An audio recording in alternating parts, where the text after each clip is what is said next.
एक शादी जहां डीजे की आवाज से आपका दिल और धरती दोनों दहते हैं। एक ट्रैफिक सिग्नल जहां लोग बिना बात के हॉर्न बजाए जा रहे हैं।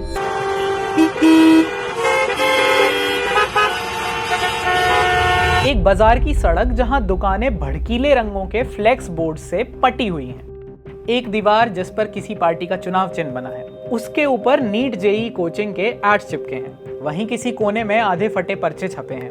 2 BHK, 3 BHK, PG for rent. मस्जिद के लाउडस्पीकर्स में अजान की आवाज आ रही है।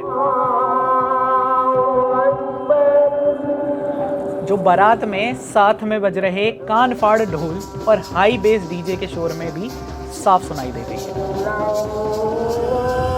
और पास ही में एक दिहाड़ी मजदूर फुल वॉल्यूम पर अपने फोन पर रील्स देख रहा है। और ये सब कुछ हर दिन एक साथ चल रहा है।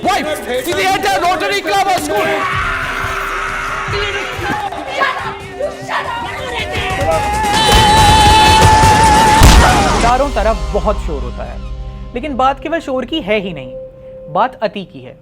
हम भारतीयों को हर चीज में कुछ ज्यादा ही अति करने की आदत हो गई है।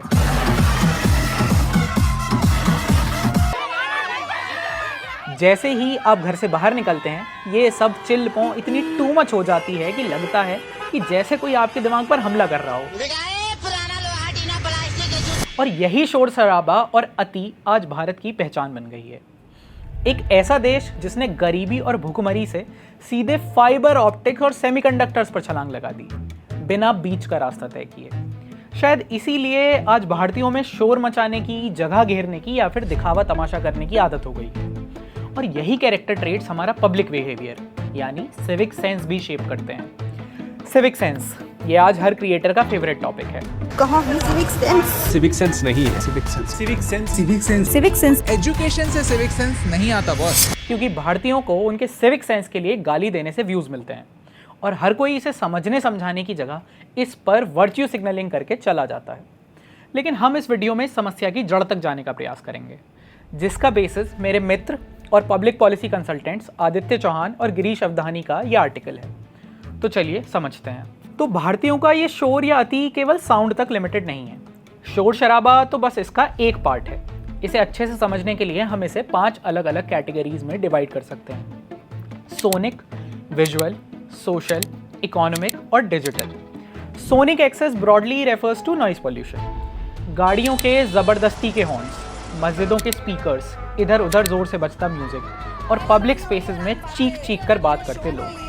फिर विजुअल एक्सेस में आएंगी चारों तरफ लगी बड़े बड़े LED स्क्रीन्स, नेताओं के चुनावी पोस्टर्स, अलग अलग बिजनेसेस के बैनर्स, दीवारों पर पेंट हुए सेक्स विशेषज्ञों के एड्स, ज़बरदस्ती के डेकोरेशंस और एक के ऊपर एक कहीं भी पेंट किए गए, चिपकाए गए या लटकाए गए पोस्टर्स, पिक्चर्स और फ्लैक्स बोर्ड्स, जिनके भड़कीले रंग और क्लटर आपकी आंखों में चुभते हैं। फिर आता है सोशल एक्सेस, शादियों जैसे इवेंट्स, रैंडम पार्टीज और फेस्टिव गैदरिंग्स और चारों तरफ बस किसी न किसी कारण से जमा हुई भीड़, भीड़ और भीड़। नेक्स्ट है इकोनॉमिक एक्सेस, जिसमें आता है हमारा विजिबल कंजम्पशन, दिखावा और अननेसेसरी खर्चा। And the last is digital excess, notifications, reels, WhatsApp forwards और चारों ओर बस कंटेंट ही कंटेंट। ये कैटेगरीज हमें बताती हैं कि यहाँ अति का अर्थ बस साउंड या वॉल्यूम नहीं है। हमने लाइफ के हर लेयर को बहुत एम्पलीफाई कर दिया है। हम केवल ऊंचा बोलते ही नहीं हैं, हमारे सेलिब्रेशंस में भी धू धू करके बजने वाला डीजे मैंडेटरी है। हमारी सजावट में जब तक 36 रंग के गुब्बारे और झालरें ना हो तब तक हमें लगता ही नहीं कि यहाँ कुछ हो भी रहा है। हमारी बसेस, मेट्रोज और ट्रेन्स में भी कोई आराम से बात नहीं करता है। मैं कितने दूर से आई हूं, आपको तो नहीं बिठा लूंगी ना मैं गोदी में। यहाँ तक कि लोग फोन भी फुल वॉल्यूम पर चलाते हैं। अरे भाई 15 मिनट तो तसल्ली कर सकता है। और मजाल है कि सड़क पर कोई अपनी गाड़ी की हाई बीम नीचे कर ले। आपने अपनी बुलेट से पटाखे फोड़ते हुए चलने वाले नंबरदार भी खूब देखे होंगे। केवल चटक मटक रंगों और बड़े से बड़े साइजेस वाले हमारे एडवर्टीजमेंट्स और फ्लैक्स बोर्ड्स भी लोगों की इंफॉर्मेशन के लिए नहीं होते, बल्कि उनका ध्यान भटकाने के लिए डिजाइन किए जाते हैं। बिजली के खंभे, पेड़, ट्रैफिक सिग्नल्स, फ्लाईओवर्स या सड़कों के डिवाइडर्स, हर जगह आपको ये फ्लैक्स बोर्ड्स और एड्स दिखेंगे। आप इस विजुअल केओस को चाहकर भी इग्नोर नहीं कर सकते। आने जाने वालों के लिए ये केवल अगली नहीं होते, बल्कि रिस्की भी हो जाते हैं। तो मेरा ये वीडियो केवल भारतीयों के मैनर्स या सिविक सेंस के बारे में नहीं है, ये उससे भी डीप जाकर ये बात करता है कि क्यों हम भारतीय आज हर चीज में इतनी अति कर देते हैं। Now imagine a normal day in India. आप अपना दिन शुरू कर रहे हैं। आपके घर से बहुत दूर की मस्जिद के लाउड स्पीकर से आप पर हमला कर रही अजान और आपके पड़ोसी के टीवी से आती न्यूज़ डिबेट की चीखें आपके अलार्म से पहले आपकी गहरी नींद को तोड़ देती हैं। आपके ही घर में कोई सुबह ही सुबह फ़ोन पर इतनी ऊंची आवाज़ में बात कर रहा है जिसे हर कोई सुन सकता है। आप नहा धोकर ऑफिस के लिए निकलते हैं। घर से बाहर निकलते ही आप रेंगते हुए ट्रैफिक में फंस जाते हैं। सड़क पर रास्ता पाने के लिए गाय, भैंस, कुत्ते, लोग, e rickshaw, auto, tempo, bikes और कार्स सब लगे हुए हैं। लोग चलते चलते जाम में रुके हुए हैं और ट्रैफिक सिग्नल पर भी हॉर्न बजा रहे हैं। हॉर्न बजाने का पर्पस सिग्नलिंग करना या रास्ता मांगना नहीं है, बल्कि लोगों को अपनी प्रेजेंस फील कराना है। और आसपास देखकर तो ऐसा लगता है कि आपको केवल सड़क के ट्रैफिक को नहीं, बल्कि पोस्टर्स, बैनर्स, इंस्ट्रक्शंस और फ्लैक्स बोर्ड्स को भी नेविगेट करते हुए जाना है। गलती से अगर रास्ते में कोई मार्केट पड़ गया तो और बुरा हाल। आधी दुकानें सड़क पर रखी होंगी, चारों तरफ चिल्लाहट और सब एक दूसरे के ऊपर बोल रहे होंगे। कहीं चमकीली लाइटें आपकी आंखें चुंधिया देंगी, तो कहीं जनरेटर की आवाज़ या कंस्ट्रक्शन मशीन्स का शोर आपको ऑफिस पहुंचने से पहले ही सिर दर्द दे देगा। सड़कों पर कूड़ा, गंदे नाले, आवारा जानवर और रेडियां अलग। फिर ऑफिस में भी फुल वॉल्यूम में रील्स देखने वाले या बिना हेडफोन्स के म्यूजिक सुनने वालों की कोई कमी नहीं होती। उसके बाद शाम होते ही आपके पड़ोस का कोई फंक्शन सड़क पर आ जाता है। भले ही आपके पास बुलावा हो या ना हो, लेकिन सबकी ये जिद होती है कि म्यूजिक का हल्ला तो पूरे मोहल्ले को सुनाया जाए। जब आप रात को सोने के लिए लेटते हैं तो पास से जाती बारात या रेसिडेंशियल एरियाज में चल रहे इलीगल बैंक्वेट से डीजे का शोर आपके बंद कमरे की खिड़कियां तोड़कर अंदर आने को तैयार बैठा रहता है। दिमाग को थोड़ा बहुत आराम मिलने की संभावना आपके रील्स देखने के एडिक्शन या ऑफिस ग्रुप के नोटिफिकेशंस की बलि चढ़ जाती है। दिन का अंत भी वैसे ही होता है जैसे उसकी शुरुआत होती थी। और इस सब के बाद भी लोग सोचते हैं कि उन्हें रात भर नींद नहीं आई और दिन भर उनकी आंखें और सिर दुखता रहा। यहाँ कभी कोई शांति नहीं होती, बल्कि ये अति हमारा हर समय हर जगह पीछा कर रही होती है। और ये सब ओकेजनल नहीं रह गया है, बल्कि अब हमारा एनवायरनमेंट ही बन चुका है। इसे समझने के लिए हमें समय में थोड़ा पीछे जाना पड़ेगा। सदियों पीछे नहीं, बस कुछ दशक पहले, 1990s के इकोनॉमिक लिबरलाइजेशन के समय। क्योंकि इसके पहले एक लंबे समय तक भारत की आर्थिक सामाजिक व्यवस्था में एक अभाव था। हमारे पास हर चीज़ की कमी थी, केवल आवश्यक सामान, कम अवसर और सीमित पहुंच। लोगों के चूल्हे राशन की दुकान से मिले केरोसिन से जलते थे। लोग उन्हीं गले फटे कपड़ों को बार बार थेगड़ी लगाकर या रफू करके पहनते रहते थे। बच्चे तो स्कूल की यूनिफॉर्म पहनकर शादियों में जाते थे, क्योंकि उनके पास वही सबसे अच्छे कपड़े थे। लोग अगर किसी सामान या प्रोडक्ट को यूज़ करते थे तो उसका रीज़न ये नहीं था कि वो चीज़ उन्हें पसंद थी, बल्कि असलियत में अवेलेबल ही उतना था।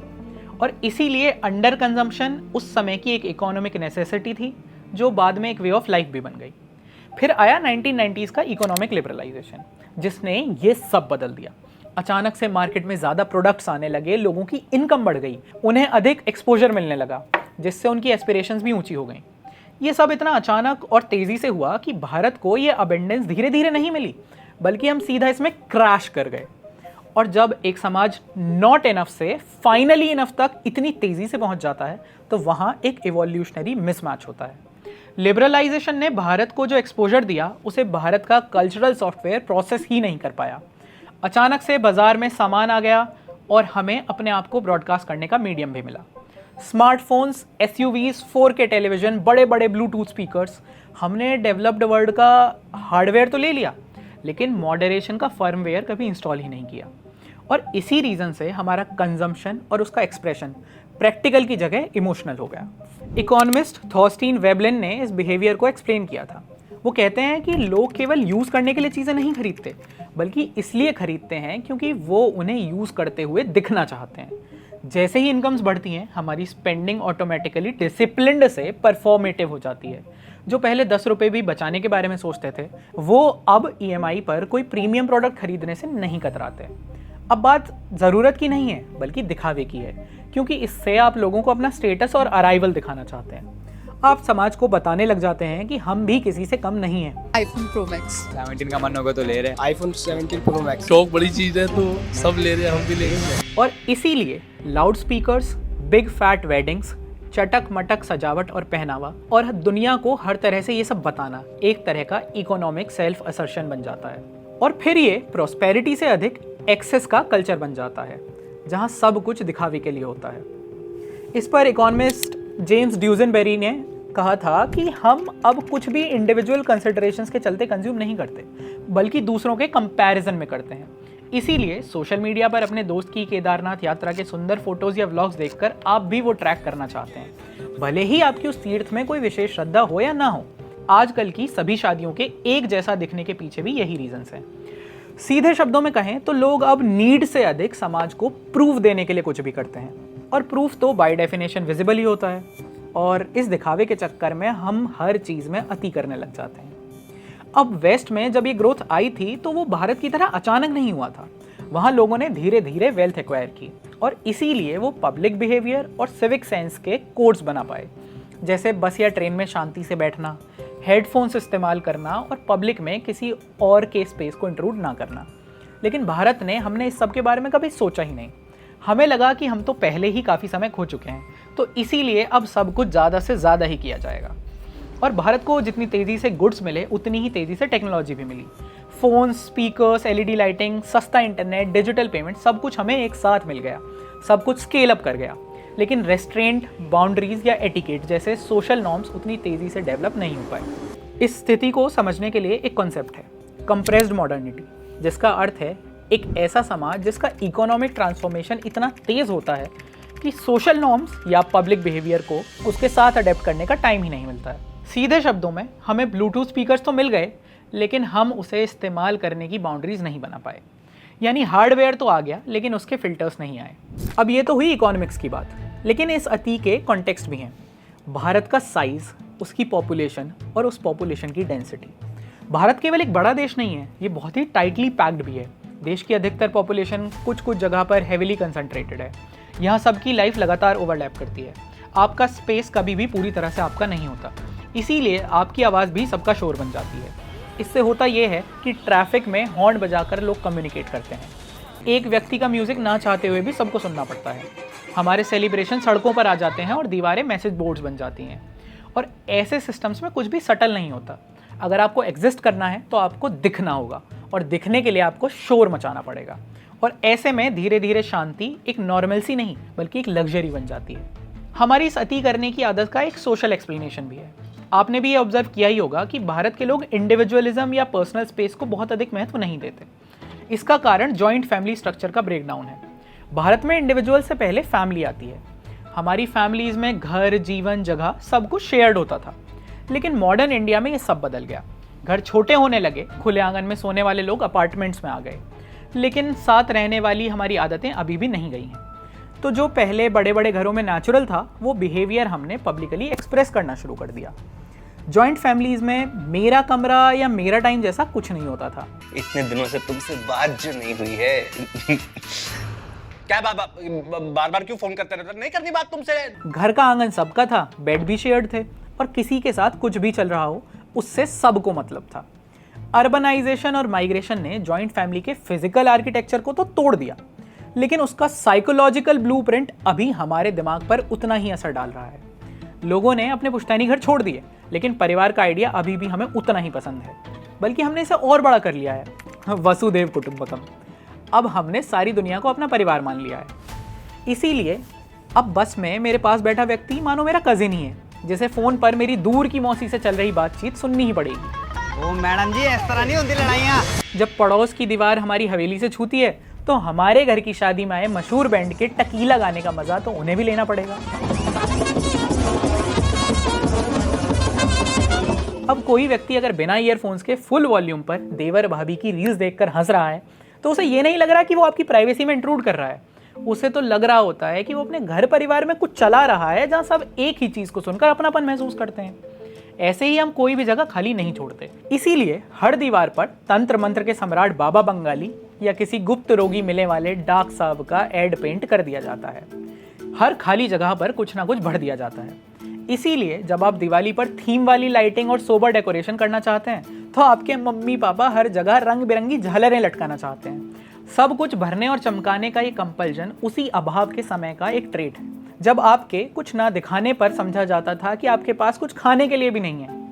हमारे कल्चर ने कभी भी ना तो इंडिविजुअलिज्म के वेस्टर्न कल्ट को अपनाया और प्राइवेट स्पेस की सैंक्टिटी को, और इसीलिए हम भारतीयों के लिए पब्लिक स्फेयर उनके लिविंग रूम का ही एक्सटेंशन बनकर रह गया। फ़ोन कॉल्स पब्लिक हो गए, टीवी की आवाज़ सबको सुनाई जाने लगी, पर्सनल मूवमेंट्स सबसे सेलिब्रेट कराए जाने लगे और प्राइवेसी हो गई फ्रेजाइल। इस सब में हमें साइलेंस अजीब और रूड लगने लगा। इसीलिए अगर आज आप अपने घर में जब पेरेंट्स से पर्सनल स्पेस मांगते हो या थोड़ा चुप हो जाते हो तो वो कुछ सही से समझ ही नहीं पाते। चांदनी जी छन्नी जी सकते क्या अकेले में? तुम्हारा रंग ढंग बोल चाल सब गलती समझ आ रहा है। क्योंकि वो साथ रहने वाले कल्चर में पड़े बड़े थे और इसीलिए उन्हें आपसे कुछ समय का डिस्टेंस भी डिटैचमेंट लगता है। शादी के बाद तुम्हें और प्रीति को यही रहना है प्रेम? ये तुमने सोचा भी कैसे माँ? और वो अपनी प्रेजेंस आपसे बोल बतियाकर या फिर तेज आवाज में अपना फोन चलाकर आपको महसूस कराते हैं। इसीलिए हमसे पहले की पीढ़ियां आज भी एकांत को अकेलापन और शांत रहने को घमंड समझ लेते हैं। अब यहाँ एक बात समझनी बहुत आवश्यक है। भारत की इस अति की सबसे खराब बात उसकी वॉल्यूम नहीं है, बल्कि उसकी कोअर्सनेस है। ऐसा नहीं है कि भारत हमेशा गरीब ही था या यहाँ कभी अबंडेंस नहीं थी। हमारे मंदिर, कपड़े, संगीत, त्योहार सब कुछ कभी भी मिनिमलिस्ट नहीं था। आप दक्षिण भारत के मंदिर देख लीजिए या राजस्थान की हवेलियाँ, आपको रंग, नक्काशी, संगीत, सुगंध, सुंदरता और ज्ञान का भरमार मिलेगा। ये सब हमें अच्छा इसलिए लगता है क्योंकि वो मॉडर्न एक्सेस की तरह ग्रामर, प्रपोर्शन, क्राफ्ट, ओकेजन या डिसिप्लिन की कमी नहीं रखता। यहाँ हर चीज़ में एक स्ट्रक्चर और रेस्ट्रेंट है, जबकि मॉडर्न एक्सेस में वो स्केल तो है लेकिन ऐसे फिल्टर्स नहीं है। इसीलिए पुराने राग में एक अलग रस होता था, लेकिन आज डीजे पर बजने के लिए बने रैप या बॉलीवुड म्यूजिक में सुर कम और शोर अधिक होता है। तब का नक्काश बेलूर के मंदिर में एक ही पिलर पर वर्षों लगाता था। एक पेंटर हर छोटी से छोटी बारीकी पर ध्यान देता था और एक बुनकर को पता था कि उसे बनारसी साड़ी में एक चमक डालनी है, ना कि उसे भड़कीला बनाना है। पुराने आर्टिसंस के काम में अबंडेंस था, लेकिन उनके काम में एक ग्रामर भी थी, प्रपोर्शन, स्किल और अटेंशन टू डिटेल के लिए जगह भी थी। उनका मैक्सिमलिज्म स्लो, पेशेंट और लेयर्ड था, जबकि आज का मैक्सिमलिज्म लाउड, हॉलो और डेप्थलेस है। इसीलिए आज पुरानी ट्रेंड वॉइस को लाउड स्पीकर ने रिप्लेस कर दिया है और हाथ से पेंट किए गए रंगीन साइन बोर्ड की जगह अब भड़कीले कंप्यूटर प्रिंटेड फ्लैक्स बैनर्स ने ले ली है। 90s के इकोनॉमिक लिबरलाइजेशन ने हमें तेज़ी से अबंडेंट और लाउड तो बना दिया, लेकिन एक टेस्ट डेवलप करने का समय और कल्चरल कॉन्फिडेंस हमें नहीं दिया। और इसीलिए आज हमें अपने चारों तरफ बस एक चमकीली, भड़कीली वल्गैरिटी और शोर शराबा दिखता है। हमारी डेकोरेशन क्लटर्ड हो जाती है, सेलिब्रेशंस में डिस्टॉर्शंस आ जाते हैं और हर एक्सप्रेशन में केवल एम्प्लीफिकेशन पर जोर होता है। और हाँ, ये कोई पुराने और नए की लड़ाई वाली बात नहीं है। मेरा मोटिव यहाँ पर बस एक रिफाइनमेंट और एक अनफिल्टर्ड स्केल के बीच का डिफरेंस बताना है। भारत में हमेशा से ही हर उत्सव को पूरे जोर शोर और चमक धमक के साथ मनाया जाता है। हमारे त्योहारों में जो रस है उसका उद्देश्य ही हमारी इंद्रियों को तृप्त करना है। मंदिर की घंटियों की गूंज आपके अहंकार को शांत करती है। होली के रंग हर भेदभाव को मिटाते हैं, इसमें कुछ नया नहीं है। लेकिन हुआ क्या है कि नई टेक्नोलॉजी ने हमारी इस कल्चरल इम्पल्स को वेपनाइज कर दिया है। अब इसमें वो रिफाइंड टेस्ट वाली कोई बात नहीं रह गई है। अब जैसे पहले त्योहारों में जो पारंपरिक शहनाई बजती थी, उसकी आवाज़ जितनी ज़रूरत थी उतनी दूरी तक बहुत अच्छे से सुनी जा सकती थी। उसे बजाने वाले उस्ताद और कलाकार भी बड़े पारंगत होते थे, उन्हें शोर और सुर का अंतर पता था। लेकिन आज ट्रैक्टर ट्रॉली पर रखे 5000 वाट के डीजे स्पीकर में ऐसी कोई लिमिटेशन नहीं होती और इन डीजेस को यूजुअली 15-16 साल का कोई लड़का चला रहा होता है, जिसकी ट्रेनिंग दिन रात डीजे सोनू का यूट्यूब चैनल देखकर हुई होती है। ऐसे ही जब आधे किलोमीटर में 5 मस्जिदों के अनसिंक्रोनाइज स्पीकर्स में ये होड़ लगी रहती है कि कौन कितनी ज़ोर से और कितनी दूर तक अपनी आवाज़ पहुंचा सकता है, तो अजान की आवाज़ भी इबादत कम और सरदर्द ज़्यादा लगती है। बिल्कुल ऐसा ही हाल शादी के बैंड्स और राजनीतिक रैलियों का भी है। अब हमने अपने आध्यात्म और उत्सव दोनों में एक इंडस्ट्रियल ग्रेड वॉल्यूम को जोड़ दिया है, जिसमें हमने किसी के कानों की कोई चिंता नहीं की है। हमें इस बात से कोई मतलब नहीं है कि कोई हमारे सुर या शोर को सुनना चाहता है या नहीं, क्योंकि हमारे मन में तो पूरा का पूरा ब्रह्मांड ही हमारा परिवार है। वैसे भारतीयों के शोर या अति का एक कारण हमारा पोस्ट कॉलोनियल हैंगओवर भी है। भारत सदियों तक गुलाम रहा है, पहले इस्लामिक आक्रांताओं का और उसके बाद अंग्रेज़ों का। और इस समय काल में शोर मचाने का अधिकार केवल स्टेट या लैंडलॉर्ड्स के पास था। एक साधारण व्यक्ति से अपेक्षा की जाती थी कि वो दबा रहे या चुप रहे, लेकिन आज दूसरों को ज़बरदस्ती अपना गाना सुनाना या अजान या बातें सुनाकर लोगों को लगता है कि बाबा साहेब का संविधान उन्हें ऐसा करने का अधिकार देता है। जिस तरह एक अंडर क्लास पर एक साइलेंस थोपा गया था, आज स्वतंत्रता और अधिकार मिलते ही वो लोग मानो उसका बदला ले रहे हैं। It's actually very human like. आज भारत में अधिकतर लोगों के लिए विजिबिलिटी ही पावर है। यहाँ आपकी एग्जिस्टेंस तभी एक्नॉलेज की जाती है जब आप दिखते हो। लोगों के लिए दिखना या सुना जाना बहुत मैटर करता है। वो कम्युनिटीज़ या ग्रुप जो हिस्टोरिकली इग्नोर्ड, रेस्ट्रिक्टेड या इनविजिबल रहे हैं, उनके लिए पब्लिक प्रेजेंस केवल एक एक्सप्रेशन नहीं होता, वो उनके लिए डिग्निटी या सम्मान का विषय बन जाता है। Posters, processions, speakers, self broadcasting, ये हमें भले ही एक्सेस लगे, लेकिन उनके लिए ये असर्शन होता है। जो हमारे पर्सपेक्टिव से नॉइज़ है, वो उनके लिए रिकॉग्निशन का भी काम करता है। इसीलिए ये ज़रूरी नहीं है कि बस में बिना ईयरफोन्स के फुल वॉल्यूम पर रील्स देखता एक व्यक्ति इंटेंशनली रूड या मैनरलेस है। हो सकता है कि वो केवल इस दुनिया में अपनी लाउड एग्जिस्टेंस के राइट को एक्सरसाइज कर रहा है, जहाँ कभी उसे इनसिग्निफिकेंट समझा जाता था। वो बस बिना किसी गहरे सोच विचार के आपको ये बता रहा है कि अब वो अपनी मर्जी से बिना किसी रोक टोक के जो चाहे वो करेगा, जैसे चाहे वैसे रहेगा। अब इस अति की टेंडेंसी के कितने भी एक्सप्लेनेशंस हो, लेकिन इस सिस्टम के कॉन्सिक्वेंसेस भी हैं। जहाँ शोर और अति होने लगती है, वहाँ लोगों का ध्यान आसानी से भटकता है और वो कहीं फोकस नहीं रह पाते।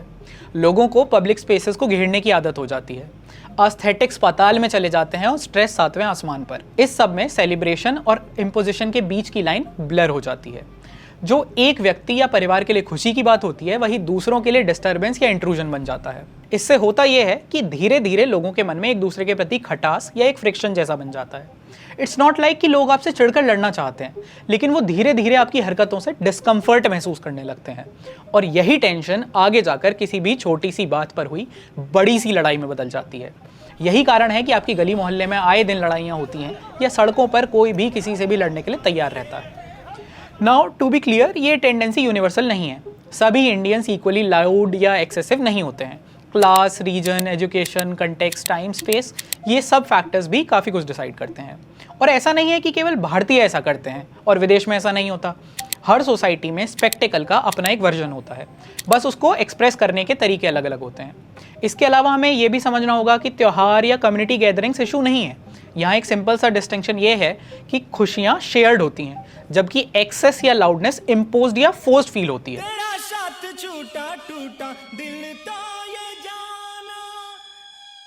इसीलिए समस्या खुद को एक्सप्रेस करने में नहीं है, बल्कि बिना दूसरों की मर्जी के खुद को उन पर थोपने की है। तो कुल मिलाकर भारतीयों का ये शोर या अति केवल सिविक सेंस की समस्या नहीं है, जिस पर आप उनका मजाक बना दें या उन्हें नीचा दिखाएं। ये उससे कहीं गहरी समस्या है। Hunger, memory, aspiration, insecurity, crowd comparison, ये सब इसमें है। और समाज को दिखने की एक डीप ह्यूमन नीड भी यहाँ पर है। ये नॉइज़, एस्थेटिक्स और एक्सेस के साथ साथ एक ट्रांजिशन की समस्या भी है। भारत एक ऐसी सोसाइटी है जो स्कार्सिटी से अबंडेंस तक इतनी तेज़ी से पहुंची कि उसने अपने फिल्टर्स डेवलप ही नहीं किए। और जब तक हम इन सब बातों का ध्यान रखकर उन फिल्टर्स को डेवलप करने का प्रयास नहीं करेंगे, तब तक हम भारतीय शोर मचाने और अति करने के नए नए तरीके ढूंढते रहेंगे। विचार कीजिए। धन्यवाद।